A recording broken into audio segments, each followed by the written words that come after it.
지난 17일 서울 아덱스 방산 전시회를 통해 한국 방산업체들과 선진 해외 업체와의 기술 교류 및 수출 협의가 진행되고 있습니다. 올해는 역대 최대 규모인 34개국 550개 업체가 참가하면서 달라진 K방산의 위상을 엿볼 수 있었는데요. 역대 최대 규모로 진행되고 있는 대규모 전시회답게 한국의 방산업체들은 각종 새로운 첨단 무기 자산들을 선보였습니다. 한국의 로키드 마틴을 꿈꾸는 하나는 육해공 다양한 장비들을 선보였는데 첨단 초소형 SAR 레이더, 차세대 유무인 복합 지상전투 체계 A4 레이더 등을 전시하였으며 미사일 명가 LRG 늑스원은 장거리 공대지 유도탄과 KGGB 한국형 GPS 유도폭탄 FA50 A4 레이더를 전면에 내세웠습니다. 특히 폴란드 수출 계약으로 이제 명실상부 세계적인 지상무기 체계 선도 업체로 급부상한 현대로템은 이번 전시회에 제대로 이를 갈고 나왔습니다. 약 783제곱미터 규모의 복층 전시관을 마련하고 기아, 현대위아 등과 함께 현대그룹 통합 전시관을 유기적으로 구축했습니다. 특히 이번 전시회에서 신형 30톤급 차륜형 장갑차 실물을 최초로 공개하였는데 방호력 증강에 초점을 두고 자체 개발 중인 모델로 폴란드와 한국이 공동 개발을 추진 중인 K808 기반 차륜형 장갑차의 모델로서 제한될 것으로 보입니다. 이러한 여러 무기체계 가운데 사람들의 가장 큰 관심을 끌었던 것은 다름 아닌 차세대 전차의 최신 컨셉 모델이었습니다. 그동안 그래픽으로 선보였던 형상과 달리 보다 미래 전장 환경을 고려한 스텔스 형상 구현 및 무인화, 자동화에 초점이 맞춰져 있는 모습이었는데요. 이번에는 현대자동차 디자인센터와 협업한 결과물로 뛰어난 디자인에 사람들의 호평을 받기도 했습니다. 특히 CITB와 기관총을 탑재한 RWS를 하나로 통합시킨 CITB 일체형 RWS, 그리고 장갑화된 대형무인 포탑과 130mm 대구경 활강포, 승무원 전원을 보호할 수 있는 캡슐화된 전투실이 눈에 띄었습니다. 어마무시한 길이의 주포에는 커버가 씌워져 있었는데 이는 스텔스와 쿨링을 위한 커버로 포신을 보호하기 위해 제작되었습니다. 또한 스텔스 성능을 극대화하기 위해 포탑 위에 SEO-SS 광학 센서 시스템을 반매립 형식으로 내장하였고 일체화된 EMES, 능동방어 체계 APS는 매립형으로 강력한 스텔스 효과를 극대화하였습니다. 사실 가장 눈에 띄는 부분은 바로 약점으로 지적받던 장갑의 개량이었습니다. 차체 및 포탑 곳곳에 육각형 허니콤 형상의 장갑을 적용해 방호력과 공간 효율성을 극대화하였습니다. 이는 현대로템이 개발 중인 4세대 MMC 복합 장갑으로 보이는데요.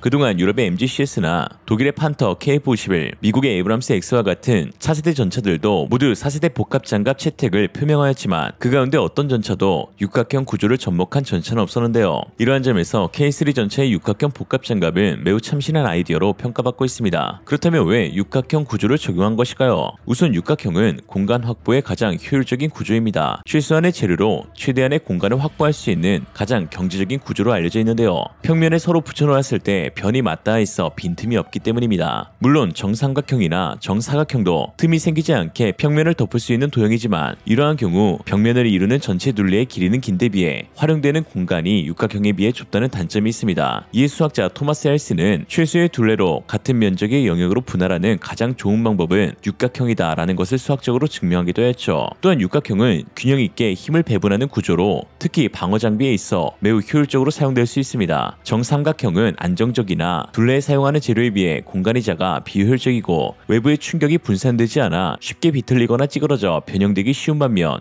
정육각형은 외부의 힘이 쉽게 분산되는 구조여서 견고할 뿐만 아니라 안정적입니다. 벌집이 아무리 세찬 바람이 불거나 외부의 타격에도 튼튼할 수 있는 이유가 여기에 있는 것이죠. 일례로 고속열차 KTX 앞부분의 충격 흡수 장치 역시 벌집 구조로 되어 있는데 이의 시속 300km로 달리는 열차가 700kg의 물체와 부딪혀도 충격을 흡수할 수 있을 정도라고 합니다. 이런 장점 때문에 벌집의 육각형 구조는 다양한 분야에서 응용되고 있습니다. 특히 현대로템이 개발 중인 4세대 복합장갑은 기존과 차원이 다른 방호력을 보일 것으로 기대되고 있습니다. 복합장갑이란 세라믹, 유리섬유와 같은 복합재를 혼합한 초호화 장갑으로 현재 국내에 보고된 4세대 복합장갑은 초고경도의 강판과 세라믹과 완충제를 결합하여 기존 방탄강 대비 3.6배의 효율을 가지고 있는 것으로 알려졌고 또한 현대제철은 자체적으로 기가급 핫스탬핑강에 세라믹을 더해 방탄강 대비 4배 이상의 효율을 달성하기도 했습니다. 이에 현대기아는 이미 2011년부터 자동차 프레임에 기가급 핫스탬핑강을 적용하여 유로바디 어워드상을 수상하였는데 당시 세계 자동차 업계에 파장을 불러일으키면서 현재 대부분의 자동차 업계들은 핫스탬핑강으로 전환 개량하고 있는 추세이죠. 지난해 현대제철은 세계 최초로 18GPa 프리미엄 핫스태핑강을 개발해 양산에 성공하기도 했습니다. 사실 한국의 대부분의 방산업체들은 그 모체가 대기업이라는 점에서 여러 이점들을 가지고 있는데요. 우리나라 방산업체 출발은 1970년대 정부가 당시 재벌 총수들을 청와대로 불러들여 당신들은 이 분야를 잘하니 이것을 생산하시오라는 말로 시작했듯 하나시스템, 하나에어로스페이스, 하나화약, 대우조선해양, 현대로템, 현대제철, 현대위아 등 그룹 본사의 자금과 다양한 기술 지원, 그리고 세분화된 장비와 원자재의 수급을 안정적으로 받아올 수 있었습니다. 이는 K방산이 우수한 품질, 빠른 납기 실력을 갖게 해주는 주요한 원동력이 되었죠. 물론 대기업들의 문어발 확장은 때때로 비판의 대상이 되기도 하지만 방위산업체는 국가가 필요로 하는 국가방위 관련 장비 및 시설을 개발한다는 점에서 이러한 대기업들의 적극적인 투자는 불안정한 시장 상황과 무관하게 진행될 수 있고, 이는 한국의 안보에도 긍정적인 영향을 끼치는 것이죠. 한편 K3 전차의 새로운 모습에 여러 반응들이 나오고 있습니다. 우선 국내에서는 뿅뿅 레이저 발사할 듯, 와 플랫폼 갈아엎나, 드디어 진짜 표를 보내, 와 진짜 멋있다 라는 반응이었고, 해외에서는 외관상으로는 에이브럼스 X보다 이게 더 마음에 드네요, 상당히 미래지향적이군요, RTS 게임에 나오는 것 같습니다, 전 정말 좋다고 생각합니다 라는 반응이었습니다. 물론 아직까지 측기 개발 이전의 설계이기에 몇 번의 수정과 변경 과정을 거쳐야겠지만, 긍정적인 것은 한국의 무기들이 앞으로도 꾸준히 개발되고 개량되고 발전해 나간다는 것입니다. 이는 군사적 위협을 가하는 주변국, 그리고 한국산 무기를 도입하고자 하는 수출 잠재국들에게 상당한 영향을 끼치는 것이죠. 지난 16일 미국 매체 월스트리트저널은 한국의 국방력은 지속적으로 업그레이드 된다라는 기사를 보도했습니다. 그러면서 한국이 꿈꾸는 야망은 결국 업체들의 기술을 통해 충족된다라고 했죠. 해당 기사의 본문은 노란색 글씨로 표기하겠습니다. 그동안 한국은 치명적인 대형 무기보다는 작은 전자기기를 만드는 것으로 더 잘 알려져 있었지만, 이제 그들은 글로벌 방위시장 4위라는 목표를 설정했습니다. 현재 충분히 목표는 달성 가능할 것으로 보이지만 이를 위해서는 더 많은 기술에 투자해야 할 것입니다. 북한에 대한 수십 년간의 군사적 위협으로 인해 한국은 미국에 의존하기보다 자체 능력을 천천히 구축해왔습니다. 이로 인해 현재 한국은 글로벌 수출국으로 변화했습니다. 동유럽에서 발발한 전쟁은 지난해 한국의 무기를 2배 이상 늘리게 해주었습니다. 방위산업 상위 랭크로 진입하기 위해 한국은 라이벌들 사이에서 특별한 기술력에 중점을 두고 있습니다. 한국은 메모리 및 저장칩, 디스플레이 및 스마트폰 분야의 글로벌 선도 업체들의 본거지입니다. 이러한 분야는 첨단 지상무기를 비롯해 총기, 드론, 미사일까지 모든 것에 필요합니다. 무기와 관련된 사업으로는 보이지 않지만 분명히 방산 능력의 핵심 중 하나입니다. 예를 들어 현재 이스라엘이 미국으로부터 인도받은 스마트 폭탄에는 복잡한 내부 회로가 존재하는데, 한국은 이러한 소형 시스템의 개발과 생산에서 선두에 서 있습니다. 전차와 같은 지상무기에도 AI, 유무인, 열영상 카메라, 자동장전 장치 등 한국이 지닌 기술력이 장점으로 발휘될 수 있습니다. 앞으로 한국산 무기시장 점유율은 더욱 확대될 수 있습니다. 시프리에 따르면 중국을 위협으로 인식하는 동남아 국가들이 증가하고 있으며, 이로 인해 30년 만에 최고 수준의 무기 수입이 발생하고 있고, 해당 지역은 한국산 무기에 대한 호감도가 높은 곳이다 라고 설명했습니다. 이제 한국의 다음 단계는 한국이 자체적으로 구축한 기술적 역동성을 글로벌 무기 산업에 적용시키는 것입니다 라고 했습니다. 한국이 세계 4위 방산 강국이 되겠다는 목표에 대해 해외 매체들은 대부분 실현 가능한 목표라고 말하고 있는데요. 이는 그동안 과소평가되어 온 한국산 무기들이 유럽 및 파이브 아이즈 국가 등 방산 선진국에 수출되면서 현지에서 극찬을 받고 있기 때문입니다. 실제로 동구권 방산 강국이었던 폴란드에서는 한국산 무기를 대거 수입하면서 크게 만족하였고, 이에 한국과 차세대 무기에 대한 공동 개발을 제안할 정도로 우리 무기 체계의 우수성을 인정하고 있습니다. Dwa nazywany Czarną Panterą to południowo-koreański czołg podstawowy nowej generacji.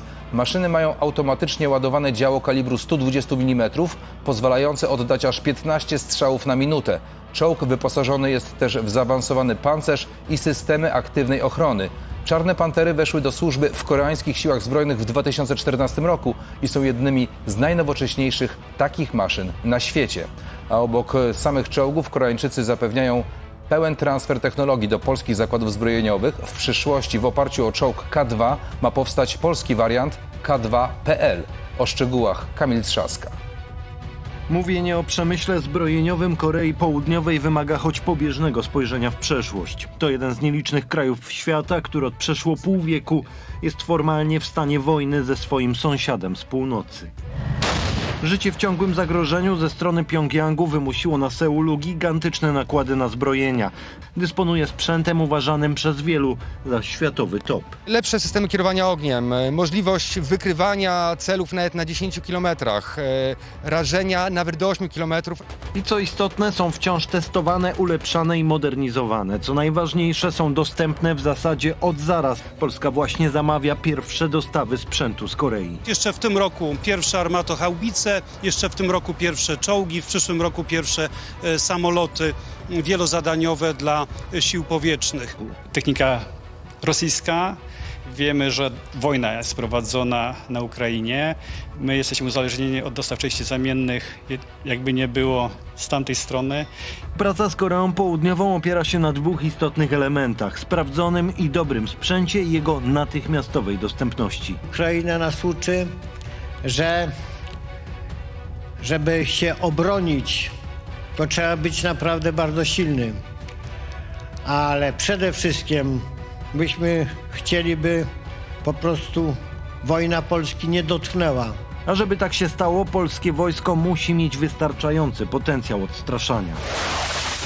Kamil Trzaska. 현재 유럽과 중동에서 발발한 전쟁들로 인해 이제 전쟁을 막을 수 있는 유일한 방법은 강력한 군사력뿐임을 세계는 깨닫고 있습니다. 누가 더 옳고 그르다는 허울뿐인 명분은 더 이상 통하지 않고 있는데요. 먼저 공격을 시도한 러시아와 하마스마저도 자신들의 행동이 옳다는 전쟁 명분을 가지고 있기 때문입니다. 러시아가 전쟁을 일으킨 명분은 우크라이나의 이유가입과 유럽의 동진 정책 때문이라고 했으며, 하마스의 전쟁 명분은 서한 지구의 유대인 정착민에 의한 앞선 사건과 공격, 그리고 팔레스타인 지역의 완벽한 회복을 말하고 있죠. 심지어 이러한 러시아와 하마스의 뜻을 지지하는 사람들도 매우 많습니다. 즉, 이제 중요한 것은 더 이상 말이 아닌 자국을 방어할 수 있는 실질적인 힘입니다. 누구에게나 마음에 안 드는 국가를 쳐들어갈 명분이 있다는 미친 세상이니까요. 자신과 가족 그리고 조국을 방어할 수 있는 힘. 오늘날 한국이 멈추지 않고 무기 개발에 열중하는 이유는 여기에 있습니다. 그런 말도 있잖아요. 평화를 위해 전쟁을 준비해라. 오늘 KF21이 상공을 나는 모습을 보면서 8조 원에 달하는 막대한 개발비가 아깝기는커녕 오히려 앞으로도 더 많은 자금을 투자해 우리의 안보를 지켜야 한다는 생각이 들었습니다. 여러분은 어떻게 생각하시나요?